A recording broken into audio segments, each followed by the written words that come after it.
feds, and some of them clearly are, and that's been admitted before, but a lot of them aren't. They are just people who really are products of the culture. And so they don't like the New World Order, and they don't like what's going on, but they also hate anybody doing well.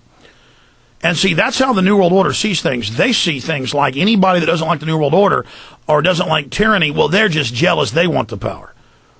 And you know, the old saying is that revolutionaries are closet wannabe elitist or aristocrats. And but I know in my heart, and I know from the people that I work with, the people I'm around, that there are good, decent people who love liberty and want to face down this tyranny. Now, the very process of unseating tyranny and resisting it does bring power upon those who take power in their hands. So we have taken power and to resist tyranny. And we have to be very careful that in that process, we are not turned into what we were resisting. And that certainly is a great danger. Power corrupts absolutely. But the fruits of this tree, I mean, if we were an apple tree, and Christ said, judge a tree by its fruits, this tree is laden. The branches are laying on the ground with just huge apples, or oranges, or dates, figs, whatever tree you want to imagine, fruit tree, with pears, with grapefruit, you know, whatever. I mean, it is just so much fruit. The tree is just bulging with it. And so many of these people that attack me, they came and, you know, they woke up because of the information we put out. And, you know, and then if you're supposedly good people that attack me 24/7, well, then how is it that I woke you up?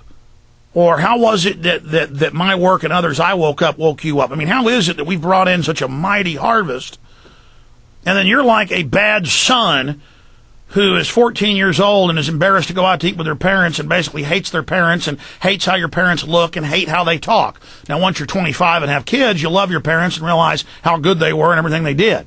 But you're like snot-nosed 14-year-olds looking at your daddy. And who's your daddy? You know, a lot of you know it. I'm your daddy. And you don't like it. Now, listen, I never claimed I'm the best daddy in this movement. And you know, I've tried to eschew the mantle a million times. But I just can't do it. I mean, if I'm going to risk my life, go all the way against the New World Order, do everything I can against it, you know, number one, I'm not your leader. But I recognize a lot of people see me as a leader, and you've got to start being more sophisticated, folks.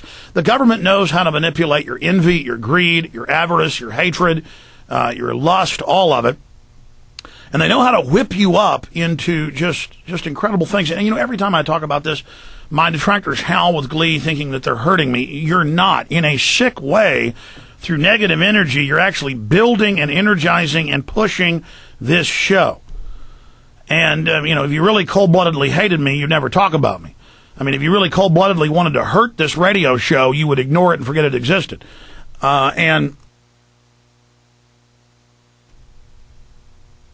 so understand, attacks on this show only intensify it, only make it stronger. I mean, attacks with people out creating fake websites where they claim that I'm saying kill people and trying to get murder for hire going. That only made people realize that it was a fraud. And then there's other schizophrenics and crazies and nuts and people who I really feel sorry for. I wish I could sit down with them and, you know, get a hold of their hand and look them in the eye and you know, because it's easy to hate some jealous, envious person who doesn't like you or dislike them or, you know, just disregard and not care and laugh at it. But it's sad when there's well-meaning, weak-minded people who have picked up on COINTELPRO and Mockingbird disinformation. That's what Mockingbird is. You know, the CIA puts out their info and others parrot it. And just to see that, you know, to see people who I know are deceived and to see people I know are in bondage and people I know could have so much more potential with their radio shows and their films and their websites if they just wouldn't be infighting little bastards. And you know who these people are. There's hundreds of them. And they always attack. And there's always someone new they're attacking. And it's always about who's the best or who puts out what info or who's right about this. Hey, folks, we're now nearing the economic collapse. I mean, they're deploying regular army to the U.S. for a homeland mission against the American people. What's in John Warren Defense Authorization Act is now openly stated by the Army. the rubber is now meeting the road, and people, you really need to just have a gut check and really analyze your own mindsets out there and ask yourself what direction you're going in.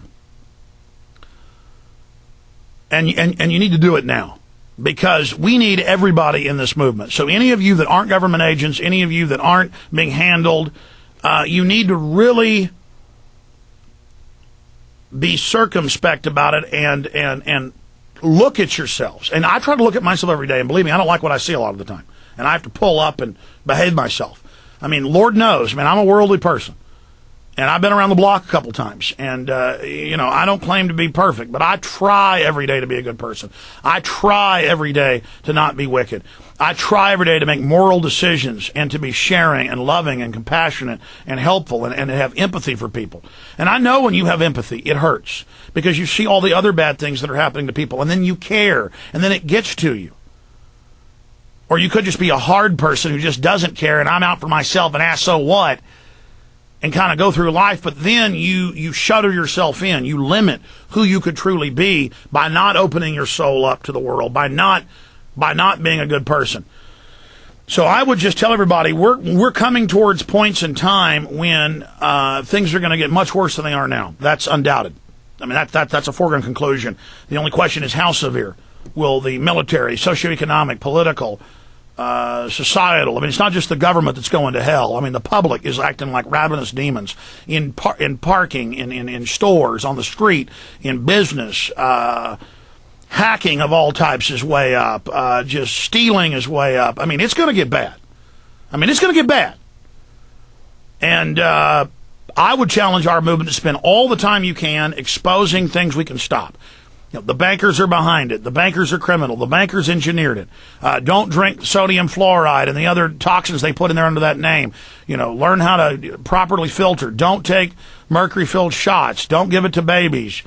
Don't eat GMO foods. Don't eat MSG. Don't eat aspartame. I mean, this is stuff killing millions of people every year. And this is something we can do now, something warning people. Folks are really listening. We've reached exponential flashpoint. Now is when people will actually listen to you. We can save lives. The CPS is in trouble. Child Protective Services, Family Services, caught raping, killing kids everywhere. Rape rooms at the dormitories. It's all over the news worldwide, in the U.S. and England, Europe. I mean, the government is really being discredited right now. We can go and take over local governments peacefully. We can get rid of the electronic voting machines. We're having victories in many areas there where people fight back. But people say, give me a solution, give me a solution. It isn't some silver bullet out of Congress. It is you. Gut checking, looking in the mirror, not spending your time spinning your wheels, fighting and infighting with our movement and saying who's right or who's this or who's that or he doesn't cover this, he doesn't cover that. If somebody isn't covering something, call into the show.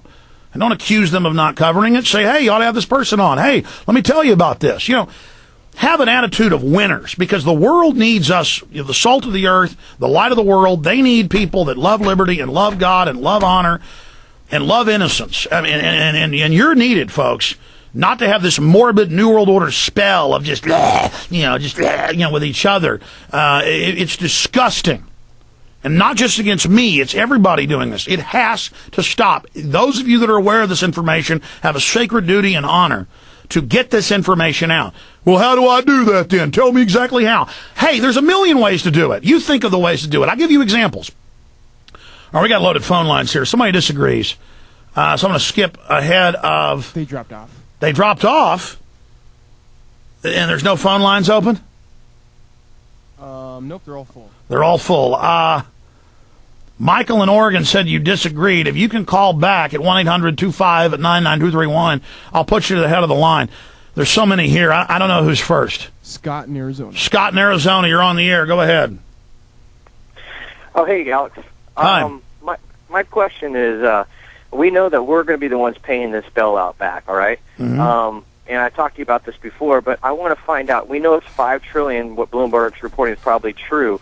Where are they getting this money? First of all, where are they getting the money? Have they released that exactly? Printed that? No, they're going to sell debt that basically the U.S. taxpayer has to pay for. Let me explain. They're just going to levy taxes and fines and fees and they're going to raise some of the money by selling U.S. securities on the world market. What are those securities that they've listed? There's different types of bonds, different types of government bonds, different types of government securities. And that's going to come up with the $700 billion that they're talking about? Yeah, it's called the national debt. But again, part of it's financed, part of it's done through. But again, then when those become mature, the American people through taxes have to pay